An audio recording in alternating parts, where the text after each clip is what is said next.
নমস্কার বন্ধুরা, তৃপ্ত আহারে আপনাদের সবাইকে স্বাগত জানাই। আমি অনুসুয়া। আজ আপনাদের সাথে চিকেন ফিঙ্গারের একটা রেসিপি শেয়ার করব, যেটা খুব সহজভাবে প্রত্যেকেই বানাতে পারবেন। তো চলুন আর দেরি না করে রেসিপিটা শুরু করে দিই। পুরো ভিডিওটা আপনারা দেখতে থাকুন।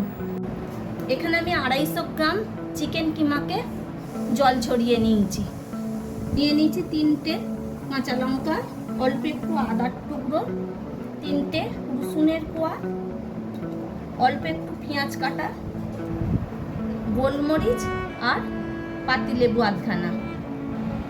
একটা মিক্সার গ্রাইন্ডার নিয়ে নিয়েছি। প্রথমে আমি চিকেন কিমাটাকে দিয়ে দিচ্ছি। এটাকে একটু আমি পেস্ট করে নেব। আপনাদের কাছে বনলেস চিকেন থাকলেও আপনারা এটা তৈরি করতে পারবেন। এবার কাঁচা লঙ্কা 3টেকে একটু ভেঙে দিচ্ছি। আদার টুকরোটা দিয়ে দিলাম, রসুনটাও দিয়ে দিলাম, পেঁয়াজ কুচোগুলো দিয়ে দিলাম, গোলমরিচগুলো দিয়ে দিলাম, পাতিলেবুর রসটা দিয়ে দেবো।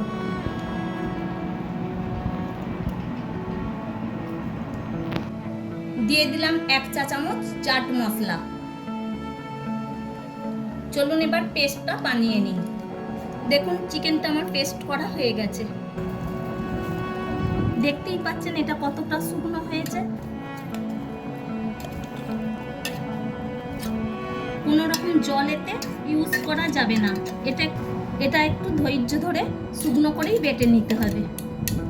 আমি কিন্তু পুরো লেবুর রসটা দিইনি, খানিকটা দিয়েছিলাম। এবার বাকি লেবুর রসটা সবটাই দিয়ে দেবো।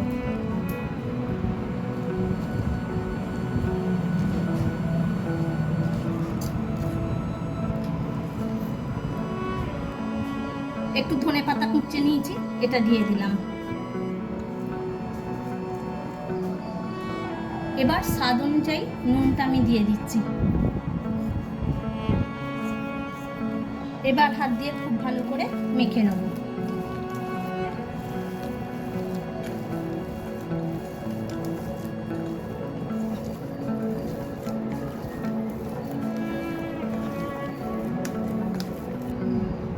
দিয়ে দিচ্ছি 1 চা চামচের মতন রিফাইন অয়েল।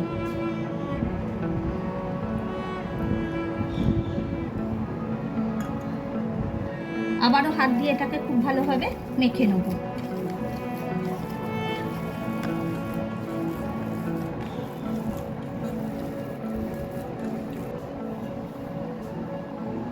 এটা খুব ভালোভাবে মেখে নিয়েছি। হাতে অল্প একটু তেল নিয়ে নিয়েছি।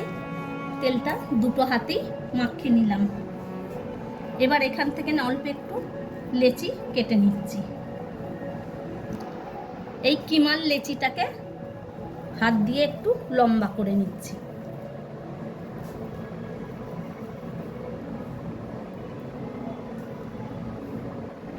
দুটো হাতের তালুতে রেখে এইভাবে এটা লম্বা করে নিলাম, ঠিক ফিঙ্গারের সাইজের। এইভাবেই আরো একটু কিমার লেচি নিয়ে নিলাম। সবগুলোকে এইভাবেই বানিয়ে নেব।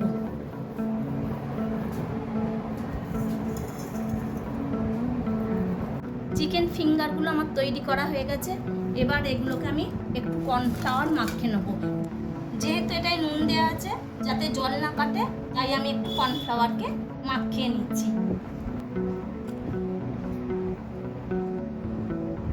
এইভাবে সবগুলোকেই আমি মাখিয়ে নেব।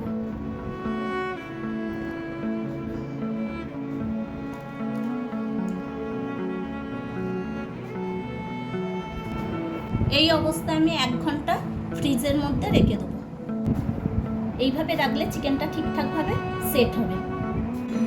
1 ঘন্টা পর আমি এটাকে ফ্রিজ থেকে বার করে নিয়ে চলে এসেছি। আপনাদের হাতে যদি সময় থাকে তাহলে আরও বেশিক্ষণ রাখতে পারেন। আমি একটা পাত্রে 2টো ডিম নিয়ে নিচ্ছি।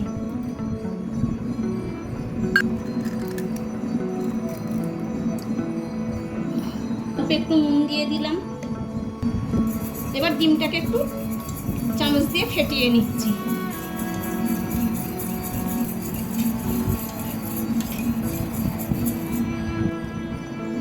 একটা পাত্রে কিছুটা ব্রেড ক্রাম্বস নিয়ে নিয়েছি। প্রথমেই আমি একটা ফিঙ্গারকে তুলে নিলাম, ব্রেড ক্রাম্বসের মধ্যে মাখিয়ে নিলাম। এবার যে ডিমের গোলাটা করেছি তার মধ্যে দিয়ে দিলাম।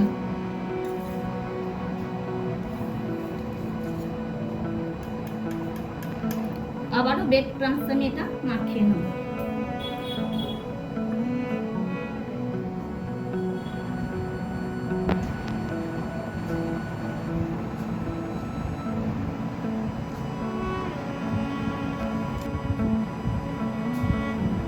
এর কোটটা তৈরি হয়ে গেছে।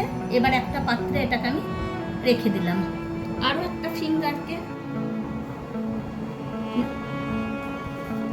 ব্রেড ক্রাম্বসে প্রথমে মাখিয়ে নিলাম, নিয়ে ডিমের গোলাটার মধ্যে দিয়ে দিলাম। ভালোভাবে ডিমের গোলার মধ্যে কোট করে ব্রেড ক্রাম্বসে আবার দিয়ে দিচ্ছি।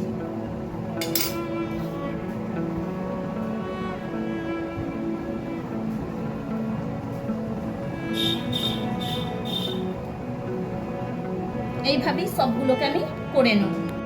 আমার সব কটা চিকেন ফিঙ্গার কোট করা হয়ে গেছে। এই অবস্থায় আমি আরও কিছুক্ষণ রেস্টে রেখে দেবো, যাতে ঠিক করে সেট হয়ে যায়। একটা কড়াইয়ে কিছুটা তেল আমি নিয়ে নিয়েছি, গ্যাসটাও অন করে দিলাম। এদিকে দেখুন চিকেন ফিঙ্গারগুলো আধ ঘন্টা পর নিয়ে চলে এসেছি। তেলটা গরম হয়ে গেছে। এবার চিকেন ফিঙ্গারগুলো দিয়ে দিচ্ছি। প্রথমে আমি খুব বেশি দেবো না, খুব অল্প করে দিয়ে ভেজে নেব। ভাজাটা যাতে ঠিকঠাক ভেতর থেকে হয় সেই জন্য গ্যাসের ফ্লেমটা কমিয়ে দিয়েছি, তেলটা গরম হয়ে যেতে। তবে এই কাঁচা অবস্থায় এখন নাড়ার প্রয়োজন নেই, তাহলে ছেড়ে যাবার সম্ভাবনা আছে। ব্রেড ক্রাম্বসের গুঁড়োগুলো ওপর দিয়ে ভাজতে শুরু করে দেবে। দেখুন নিচের দিক দিয়ে ভালো লাল হয়ে এসছে। এবার আমি এটাকে খুন্তি দিয়ে একটু নেড়ে দিচ্ছি। এখন সেট হয়ে গেছে ভালোভাবেই, তাই যতই নাড়ুন এটা আর কিন্তু ফুলবে না। এইভাবে নেড়ে চেড়ে ভেতরটাকেও খুব ভালোভাবে ভেজে নেওয়া হয়ে যাবে। দেখুন গোল্ডেন করে ভাজা হয়ে গেছে। এবার এগুলোকে আমি তুলে নিচ্ছি। প্রথম বলে 3টে দিয়েছিলাম, এবার একটু বেশি দেবো, তবে খুব বেশি দেবো না।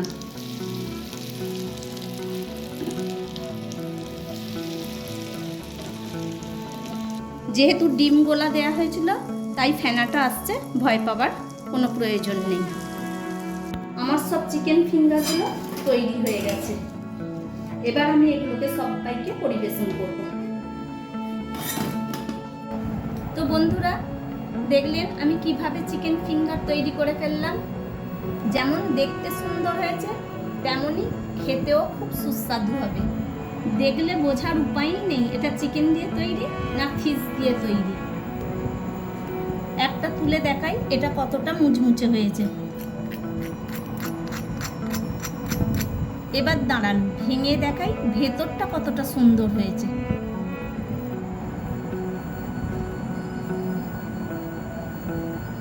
ওহ দেখেছেন, জিভে জল এসে যাবে। শুধু কাসুন্দিতে ডোবান আর খান। যদি ভালো লেগে থাকে চ্যানেলটা সাবস্ক্রাইব করে ভিডিওটা লাইক ও বেশি বেশি করে শেয়ার করে দেওয়ার অনুরোধ রইল।